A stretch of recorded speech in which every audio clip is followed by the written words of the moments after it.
is Bryce Banning. Bryce is a senior aircraft accident investigator with the National Transportation Safety Board. He's also going to serve as our investigator in charge of this investigation. Also with me today is the entire board. We have Todd Inman, member Todd Inman. Todd is going to serve as the board member on scene, the spokesperson for this investigation. All of the board members will be here. We have Vice Chairman Alvin Brown, member Mike Graham, who lived in Wichita for 20 years, and we also have member Tom Chapman. The NTSB's headquarters is just a mile from here. And so we are all here because this is an all-hands on-deck event. And we're here to assure the American people that we are going to leave no stone unturned in this investigation.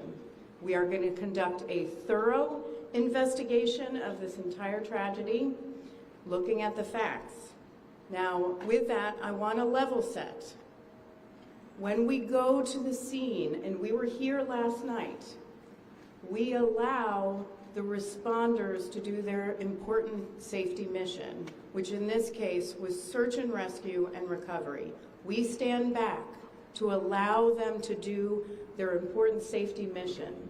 And so this, for us, is our first full day on scene with our entire crew coming together. We have about nearly 50 people on scene, and in addition to our resources back at headquarters in our labs and throughout the agency. So with that said, we are not going to get into in this press conference. I want to level set here. We're going to get into our investigative process. As we are able to confirm factual information, we will provide that. I do want to say this is a whole of government effort. I was able to brief, along with others, the President of the United States and the Vice President for their tremendous support of the NTSB, for our investigators, and for the responders that are on scene doing an important mission. I also want to thank Secretary Sean Duffy, who I was communicating with early on after we first got word of this tragedy. We've been working together throughout the day, along with his team at the DOT and within FAA. I also want to thank Secretary Pete Hegseth, who was also integral in working with us today. Chris Rocheleau, the acting administrator of the Federal Aviation Administration. We've heard from many members of Congress on both sides of the aisle, and so I will say this is a tremendous, one more time, whole of government effort. I also want to take a moment and thank the many, many responders that have been on scene. It has been an incredible effort. And I will have a full list that I will provide to Member Inman for additional remarks.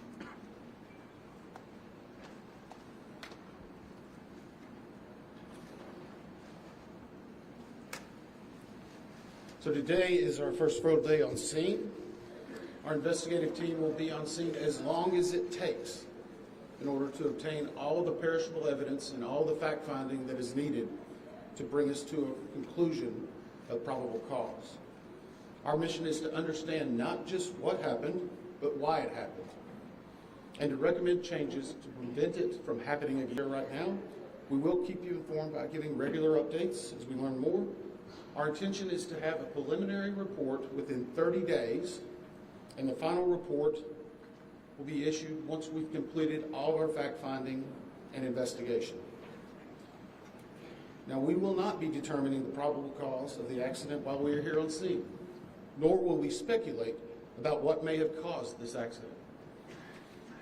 Today, we will be going and having an organizational meeting and establishing our parties to our investigation. We currently have the following parties that are already identified: PSA Airlines, GE Aerospace, Sikorsky, FAA, NACTA, which represents the air traffic controllers, ALPA, which represents the pilots, Army, AFA, which represents the flight attendants. The Transportation Safety Board of Canada will be an accredited representative under Annex 13 of ICAO. They will be supplemented MHIRG as a technical advisor. They were previously known as Bombardier. The NTSB offers this party status to those companies, government agencies, and associations that have employees, activities, or equipment involved in the accident. We offer that because they will provide technical expertise and relevant information supporting the development of the best possible factual record.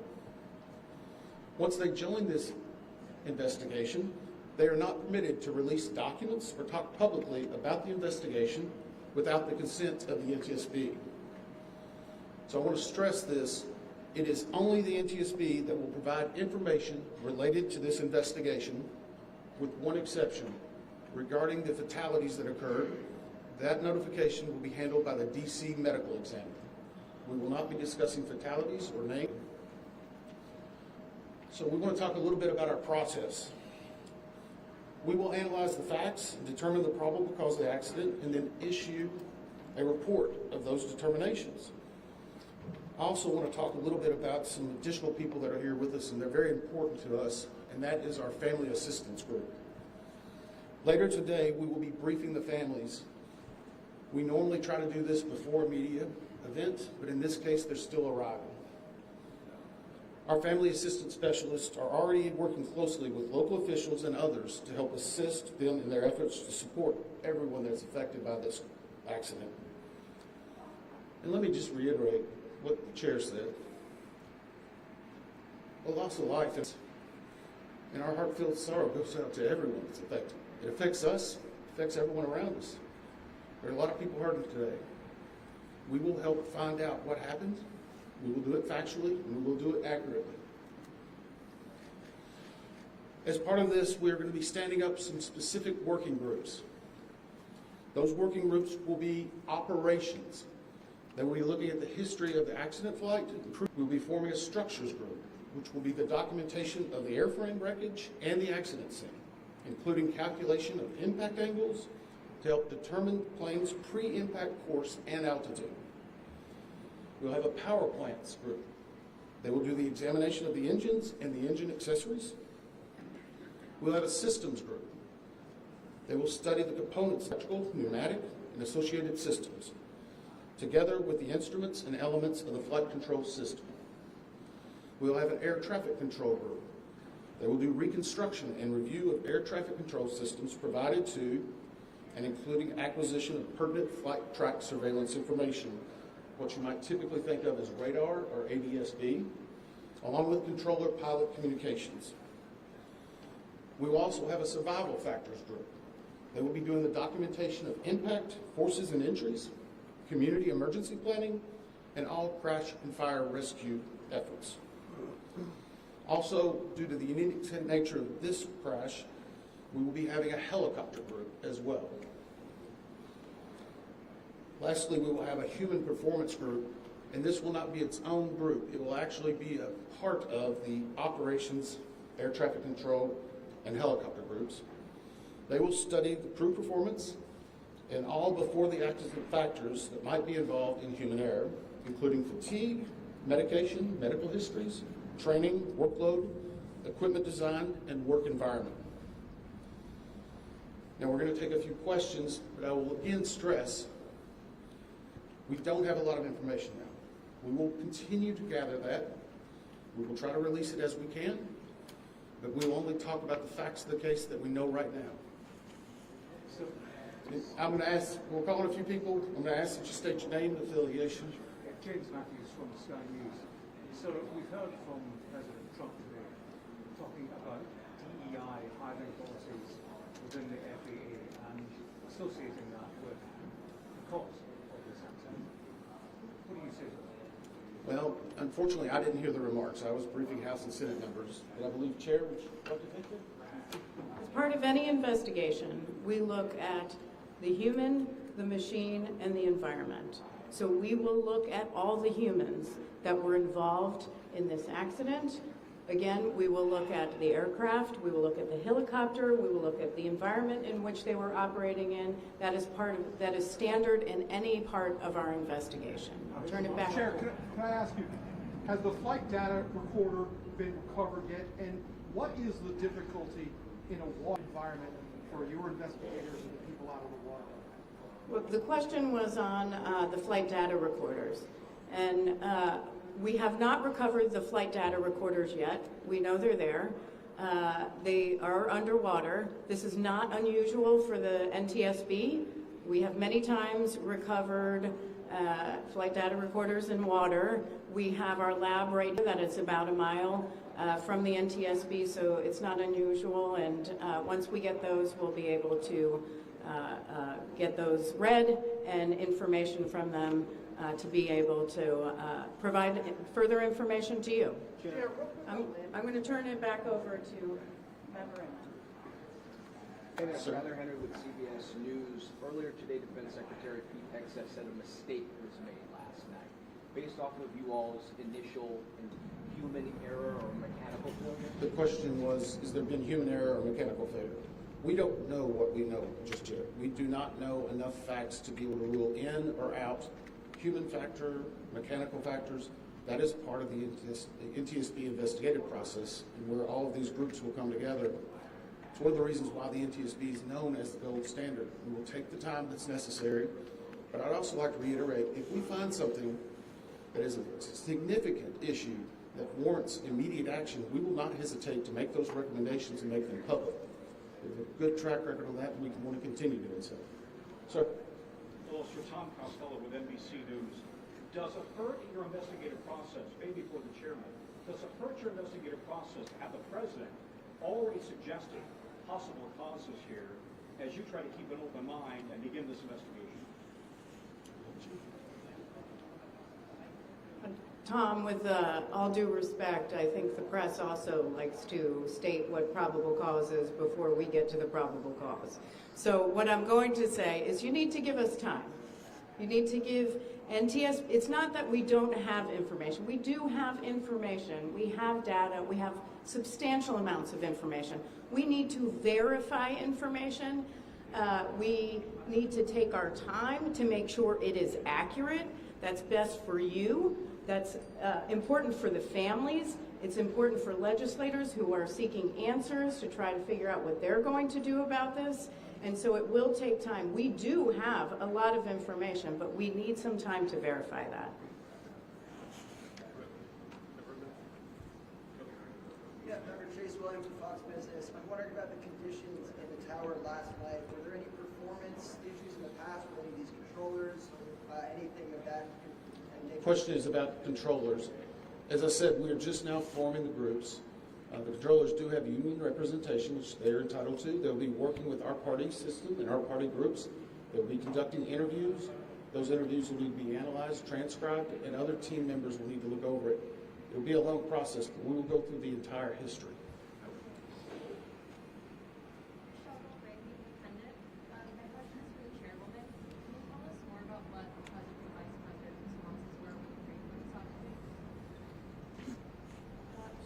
So the question was about my briefing for the president and the vice president.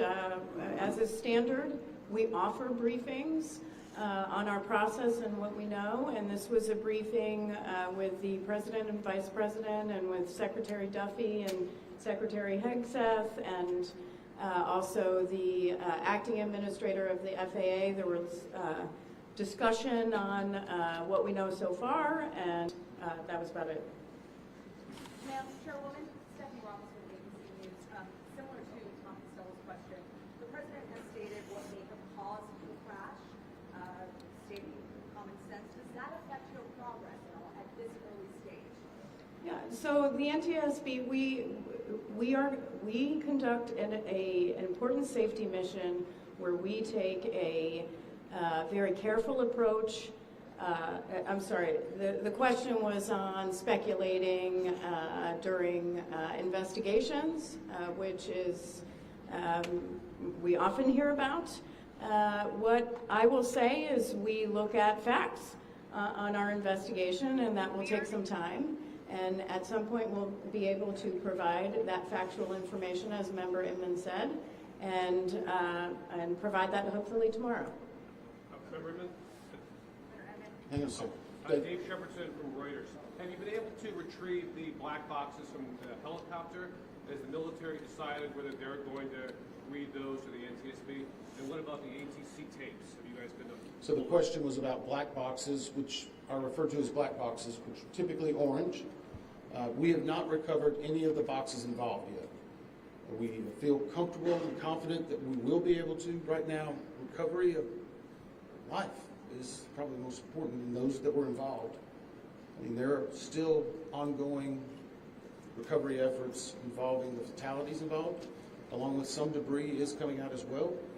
We will make sure that that perishable evidence is maintained. We have a great process for that. We will probably have more than one black box, so to speak. It's our understanding that the Sikorsky helicopter is equipped with some form of recording devices, and those will be read either by the DoD or by us. We have a good starting relationship with them, and we've already made agreements in order to be able to do that. So I feel comfortable in what we're going to be doing. The other question was about air traffic control. We received a very large package of information from the FAA at about 3 a.m., I believe, this morning. That is still being reviewed and analyzed. I would say there's a lot more information that usually comes in that than what you may find online and people might speculate about. And that is part of that, get the information correct and to make sure all the parties are engaged, involved, and can fact check that information. Sir, One.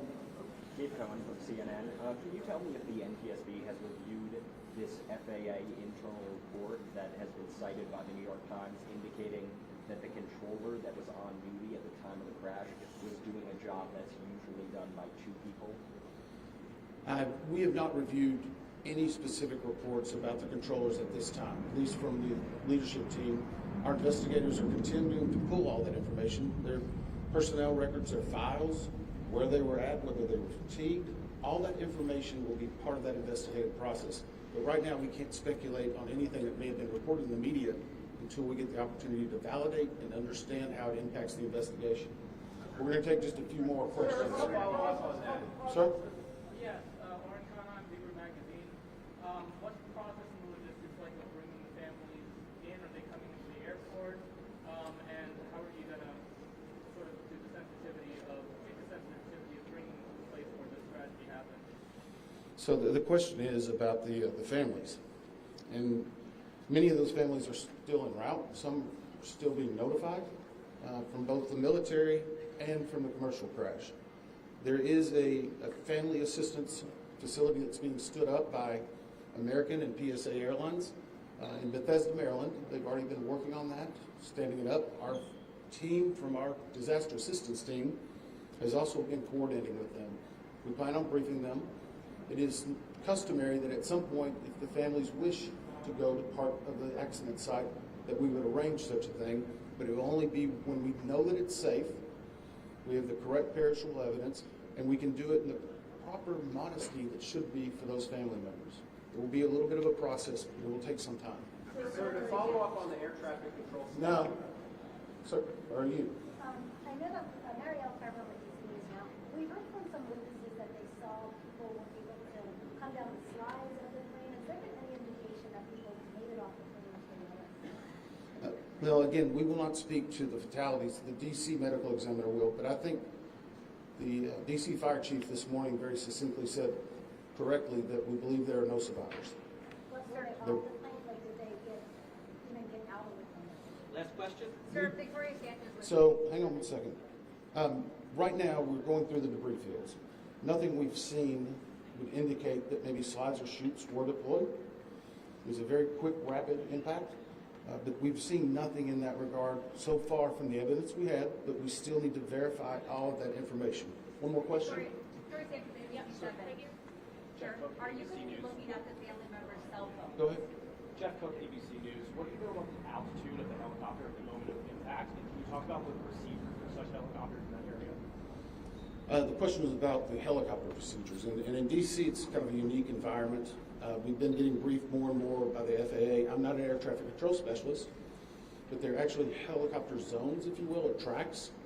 And this one was transiting, I believe, from track 1 to 4 as part of their normal procedure. If you live in DC, you see a lot of helicopters going down into this area. So there's a very well-defined system in that regard. As far as altitude, until we get the additional information, we can't validate or basically corroborate any of that until we get more of the electronic data and the data that's on the plane. I do want to clarify one question that also came about cell phones. You know, in today's age and time, a lot of electronics and other devices do contain a lot of different information. We've found on a number of our accidents that we actually are notified through a smartphone that made sense of that. As part of our process, we will obviously treat all of the effects of the deceased with dignity. We are already starting to pull that information together. If we feel that it's necessary to find or pull some of that information, we will work with the families and make sure we do it in a manner that's respectful for them and their privacy. But right now, we don't have any plans specifically on that amount, on that area until we need to. Thank you very much. Thank you very much.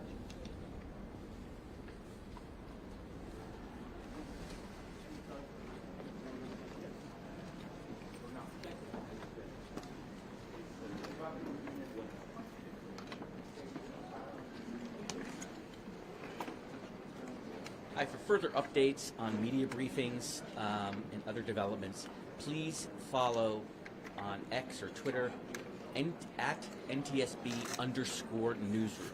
That's where press briefings will be announced. If it's not announced on NTSB Newsroom, that means we are not having one. Oftentimes there are other press conferences during the day, but only NTSB press conferences will be announced on at NTSB_newsroom. As far as we know, this will be the location for the briefings tomorrow at least. Nothing today that we know of. If we do have information, we will either tweet it out on Newsroom as we speak, Do you have the sound? or we'll include it in tomorrow's briefing. Sure. It's NTSB board member Todd Inman. Todd-I-N as in Nancy, M as in Mary, A-N. And it's NTSB board chairman, regular spelling, Homendy. H-O-M as in Mary, E-N as in Nancy, D-Y. Recovery effort is still priority number one. No, I can't talk about that sometimes. We have no test scheduled tonight. If we do have additional news to announce, it will be on Newsroom. Probably here, probably around possibly right at the same time. Once again, please do not call media relations to ask about the status of press conferences. Yeah, everything will be one announced of the, at operational pieces NTSB of _news. news that was just related to us, and this is just wrapping up a couple of moments ago before. Yeah, we're not holding press conferences that's not announced. Some kind of timeline as. Bear with me one second. That's it.